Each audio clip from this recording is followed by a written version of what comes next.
কাকে? তো এই কামাতের মানুষকে। কাকে?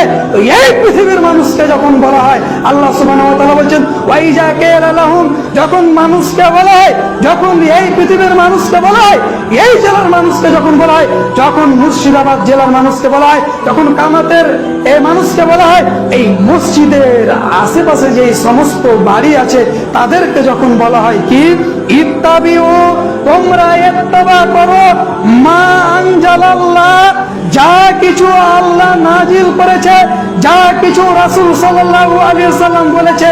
যখন তোমাদেরকে বলা হয় যে যা কিছু আল্লাহ এবং তার রাসূল তোমাদেরকে বলেছে, ইত্তেবাউ, তোমরা সেটাকে মেনে নাও, তোমরা সেটারই ইত্তেবা করো। যখন এই কথা কামাতের মানুষকে বলা হয়, তখন তারা বলে কলু বাল নাত্তাবিউ মা আলফাইনা আলাইহি আবাউনা আওয়ালাউ কানা আবাউহুম। তখন তারা কি বলে জানেন? যখন মানুষদেরকে বলা হয়, যখন কামাতের মানুষদেরকে বলা হয়, তখন তারা উত্তর দেয় কেমন করে করি, কেমন করে মেনে নি, আমার বাপ দাদা তো সেটাই করে এসেছে, আমার বাপ দাদা তো ওই মসজিদেই থেকেছে, আমার বাপ দাদা তো ওই কাজই করেছে, আমার বাপ দাদা তো সেই যুগ থেকে এই আমলই করে আসছে। আমি বলি না, ওয়াল্লাহি আল্লাহর কসম, আমি এই কথা বলি না, স্বয়ং আল্লাহ সুবহানাহু ওয়া তাআলা বলছেন। আমি যদি মিথ্যা কথা বলি, সূরা বাকারার 170 নম্বর আয়াত আপনি খুলে দেখবেন, স্বয়ং আল্লাহ তাবারক ওয়া তাআলা বলছেন, যখন কামাতের মানুষকে বলা হয়, যখন পৃথিবীর মানুষকে বলা হয়, কি বলা হয়? যা আল্লাহ এবং তার রাসূল তোমাদেরকে বলেছে, যা দিয়েছে, সেটা তোমরা মেনে নাও। যখন এই কথা বলা হয়, তখন তারা বলে কেমন করে মেনে নি, আমার বাপ দাদা তো এটা করে এসেছে। দেখেন আপনি আয়াতের এই শব্দর মানে দেখেন, আল্লাহ রাব্বুল আলামিন বলছেন ওয়ালু বাল নাত্তাবিউ, তখন তারা বলে বালকে নাত্তাবিউ, না আমরা ইত্তেবা করব না, মা আলাইনা আলাইহি আবাউনা আওয়ালাউ কানা আবাউহুম, আমার বাপ আর দাদা যেটা করে এসেছে আমরা সেটাই করব, ওটাকে কেমন করে ছেড়ে দিই। সম্মানিত উপস্থিতি, এই কথাটা কেন বললাম, আয়াতটা কেন বললাম? কানে খবর আছে। কি খবর? যে এই মসজিদে নাকি এই একটা জামাতের প্রয়োজন আছে। যখন তাদেরকে বলা হচ্ছে, তো বলছে আমার বাপ দাদা তো সেই মসজিদই থাকছে, এখন কি এখানে নতুন করে আসা হবে? সম্মানিত উপস্থিতি, এই জন্যই তো আল্লাহ রাসূল সাল্লাল্লাহু আলাইহি সাল্লাম বলছে, যখন তাদেরকে বলা হবে তখন তারা বাপ দাদার ঢেঁসা দিবে, যখন তাদেরকে কোরআন হাদিসের কথা বলা হবে তখন তারা বাপ দাদা দেখাবে। এই জন্য আল্লাহ তাবারক ওয়া তাআলা বলছেন, হে পৃথিবীর মানুষ, লা ইয়াকিলুনা সাইয়া, তোমাদের কি ব্রেন বুদ্ধি কিছু নেই? তোমাদের কি ব্রেন বুদ্ধি কিছু নেই? লা ইয়াকিলুনা সাইয়া, তোমরা কি তোমার বাপ দাদা যেটা করেছে ওটা যদি কোরআন হাদিসে না থাকে সেটাও কি তোমরা করবে? ওয়ালা ইয়াহতাদুন, তোমরা কি সেটাই করবে যেটা তোমার বাপ দাদা করেছে সেটাই কি করবে, যদি সেটা কোরআন হাদিস না হয়? যদি কোরআন হাদিস না হয় আর যদি বাপ দাদা করে, তোমরা কি সেটাই করবে? কোরআন হাদিস কি? কোরআন হাদিস আল্লাহ সুবহানাহু ওয়া তাআলা, আল্লাহ রাসূল সাল্লাল্লাহু আলাইহি সাল্লাম বলেছেন, হাদিসগুলি সহিহ। আল্লাহ রাসূল বলছে যে তোমাদের বাড়ির পাশে যেটি মসজিদ হবে সেটাকে তোমাদেরকে প্রাধান্য দিতে হবে। যদি সেই মসজিদ বেদাত মুক্ত হয় তাহলে তোমাদেরকে সেটাই প্রাধান্য দিতে হবে, সেখানে জামাত করতে হবে, সেখানে দান সৎকা করতে হবে, সেখানে যাবতীয় কাজ আপনাদেরকে সেই মসজিদেই করতে হবে।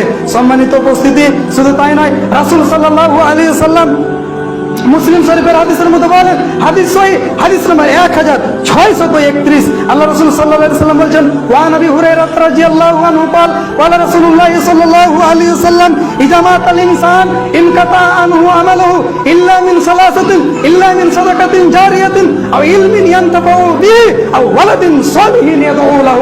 হযরত আবু হুরায়রা রাদিয়াল্লাহু আনহু বলেন, রাসূল সাল্লাল্লাহু আলাইহি সাল্লাম বলেন, একজন মানুষকে যখন কবরের মধ্যে ভরে দেওয়া হয়, ইজা মাতাল ইনসান, যখন একজন মানুষ মরে যায় কবরের মধ্যে যখন ভরে দেওয়া হয় তখন তার খাতাকে এইভাবে বন্ধ করে দেওয়া হয়, অর্থাৎ তার নেকি এবং গুনাহ কিছুই লেখা হয় না, মানে শেষ। কিন্তু আল্লাহ রাসূল বলছেন ইল্লা মিন সালাসাতিন, তিন ধরনের মানুষ আছে তাদের খাতা বন্ধ হয় না, কবরের মধ্যে শুয়ে থাকে অথচ তাদের খাতা বন্ধ হয় না, লেখা হতেই থাকে। কি লেখা? শুধু নেকি, গুনাহ কিন্তু লেখা হবে না।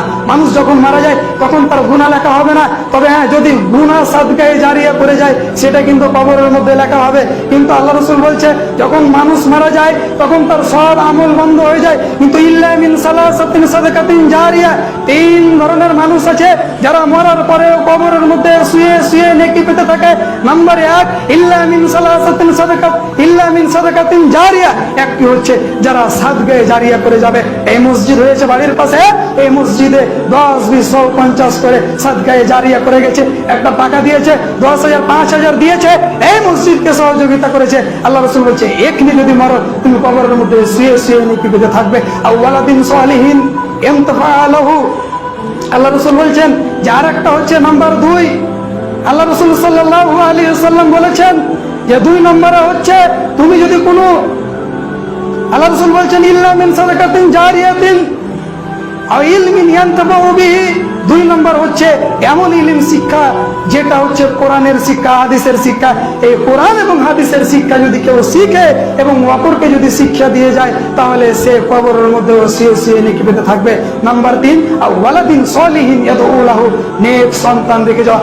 এমন একটা সন্তান রেখে গেলাম, এমন একটা সন্তান তৈরি করে গেলাম যেই সন্তানটা নামাজ পড়বে আর নামাজের মধ্যে আমার কাছে বলবে কি রব্বিরহামহুমা কামা রব্বায়ানি সাগীরা, তাহলে ওই পিতা কবরের মধ্যে শুয়ে শুয়ে নেকি পেতে থাকবে। সম্মানিত উপস্থিতি, এই কয়েকটি কথা বললাম, কোরআনই বললাম, হাদিসই বললাম। একটা যদি মিথ্যা কথা বলে থাকে, একটা যদি আমার বাপের বাড়ি থেকে বলে থাকে কিয়ামতের মাঠে আমি হিসাব দেওয়ার জন্য প্রস্তুত, এতগুলি কথা বললাম, বলার পরেও যদি আপনি না মানেন তাহলে আপনি কে, এটা শুধু আমি আপনাকে প্রমাণ দিয়ে আজকের খুতবা ইতি। আল্লাহ রাব্বুল আলামিন বলছেন ওয়ালাকাদ জারানা লি জাহান্নামা কাসীরাম মিনাল জিন্নি ওয়াল ইনস লাহুম কুলুবুন লা ইয়াফকাহুনা বিহা ওয়া লাহুম আয়ুনুন লা ইউবসিরুনা বিহা ওয়া লাহুম আয়ুনুন লা ইয়াসমাউনা বিহা। অর্থাৎ এই আয়াতে আল্লাহ সুবহানাহু ওয়া তাআলা বলেছেন, আল্লাহ তাবারক ওয়া তাআলা বলছেন যে ওয়ালাকাদ জারানা লি জাহান্নামা কাসীরাম মিনাল জিন্নি ওয়াল ইনস, আমি আল্লাহ রাব্বুল আলামিন কিয়ামতের মাঠে অনেক অনেক মানুষকে এবং জিনকে জাহান্নামের মধ্যে ভরে দেব। আমি আল্লাহ অনেক মানুষকে এবং জিনকে কিয়ামতের মাঠে জাহান্নামের মধ্যে ভরে দেব। কিসের জন্য ভরব? 2টি কারণে। নাম্বার 1, আল্লাহ তাবারক ওয়া তাআলা বলছেন ওয়ালাহুম আয়ুনুন লা ইউবসিরুনা বিহা, চোখ দিলাম, চোখ দেওয়া সত্ত্বেও পৃথিবীতে সত্য কোরআন হাদিস কোনটা সেটা দেখলো না, দেখার পরে আমল করলো না। এই জন্য আমি আল্লাহ তাবারক ওয়া তাআলা তাদেরকে জাহান্নামের মধ্যে দিব। আল্লাহ আপনাকে চোখ দিয়েছে, আপনাকে আমার কথা মানতে হবে না, চোখ খুলেন, কোরআন হাদিস ঘাটেন, দিয়ে আপনি যেটা সঠিক সেটা আপনি আমল করেন। নাম্বার 2, আল্লাহ তাবারক ওয়া তাআলা বলছেন ওয়ালাহুম আযানুন লা ইয়াসমাউনা বিহা, তোমাদেরকে কান দিলাম, সেই কান দিয়ে যেটা সঠিক সেটা তোমরা শুনো, কিন্তু সঠিক তোমরা না শুনে পৃথিবীতে যদি বেঠিকটা শুনো তাহলে আমি আল্লাহ তাবারক ওয়া তাআলা বলছি শুনে রাখো, আমি আল্লাহ রাব্বুল আলামিন তোমাদেরকে এই 2 ধরনের মানুষের জন্য জাহান্নামকে সৃষ্টি করেছি, তৈরি করেছি। শুনে রাখো ওয়ালাকাদ জারানা লি জাহান্নামা কাসীরাম মিনাল জিন্নি ওয়াল ইনস লাহুম কুলুবুন লা ইয়াফকাহুনা বিহা ওয়া লাহুম আয়ুনুন লা ইউবসিরুনা বিহা ওয়া লাহুম আযানুন লা ইয়াসমাউনা বিহা উলাইকা কাল আনআম।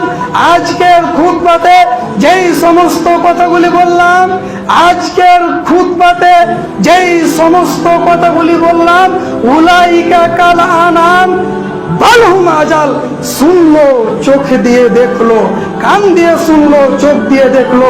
আজকের খুতবা যারা চোখ দিয়ে দেখলো, কান দিয়ে শুনলো, উলাইকা কাল আনআম, এরাই হচ্ছে চতুষ্পদ জন্তু, অর্থাৎ বকরি ছাগল। শুধু কি বকরি ছাগল, গরু মহিষ না, বালহুম আজাল, এর চাইতেও খারাপ, কুত্তার চাইতে, সোরের চাইতে, শ্রীগালের চাইতে, এর চাইতেও এরা খারাপ যারা খুতবা শোনার পরে আমল করলো না, যারা কোরআন হাদিস শোনার পরে আমল করলো না। আল্লাহ নিজে বলছেন, সূরা বাকারার মধ্যে বলেছেন যে এরা চতুষ্পদ জন্তুর চাইতেও বেশি খারাপ। সম্মানিত উপস্থিতি, যদি ভাষার মাধ্যমে ভুল হয় তাহলে আপনাদের কাছে আমি ক্ষমা প্রার্থী, তাহলে দুঃখিত যে আজকে আমরা কোরআন হাদিস সব শুনছি, কোরআন হাদিস সব শুনছি, কিন্তু আমলে পরিণত করার চেষ্টা আমরা করি না। সম্মানিত উপস্থিতি, সর্বশেষে রব্বুল আলামিনের কাছে দোয়া করি, রব্বুল আলামিন আমরা যেন এই মসজিদকে যেমন ভাবে তুমি এবং তোমার রাসূল সাল্লাল্লাহু আলাইহি সাল্লাম আবাদ করতে বলেছো এবং এই তোমার রাসূল যেভাবে বলেছে আমরা যেন সেইভাবে এই মসজিদকে আবাদ করতে পারি, সেই তৌফিক তুমি আমাদেরকে দাও। আমরা বলি আমিন। রব্বুল আলামিন তুমি আমাদেরকে দুনিয়াতে কোরআন হাদিস অনুযায়ী চলার তুমি তৌফিক দাও। আমরা বলি আমিন। রব্বুল আলামিন আমরা গুনাহগার, আমরা না বুঝে কিছু কিছু জিনিস আছে, আমরা বুঝে কিছু কিছু জিনিস আছে আমরা না বুঝে করে ফেলি। রব্বুল আলামিন তার মধ্যে যদি আমাদের গুনাহ হয়